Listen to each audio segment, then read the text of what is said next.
Bienvenue dans cette semaine dans l'histoire de l'adventisme. Le 5 octobre 1907, Arthur Lacey White est né près de Saint Helena en Californie. Le troisième fils de W.C. White, lui-même le fils d'Ellen G. White.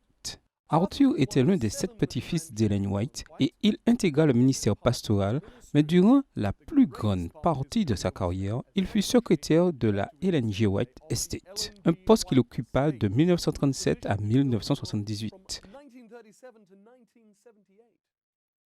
White eut une grande influence sur la compréhension de l'esprit de prophétie et fut d'une grande aide à la préservation de l'héritage adventiste, y compris en 1973, en jouant un rôle actif dans la création des archives de la Conférence générale. Il a édité beaucoup de compilations des écrits d'Ellen White, a beaucoup voyagé et parlé aux dirigeants d'église, aux pasteurs et aux membres d'église à travers le monde. Il publia plus de 150 articles pour les magazines de l'église et la biographie de sa grand-mère en 6 volumes est toujours l'œuvre la plus complète sur Ellen G. White.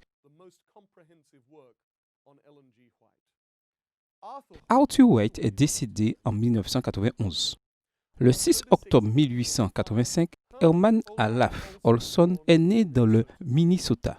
Il a eu une carrière distinguée en tant qu'éducateur, administrateur d'église et missionnaire, soutenu par sa femme Betty.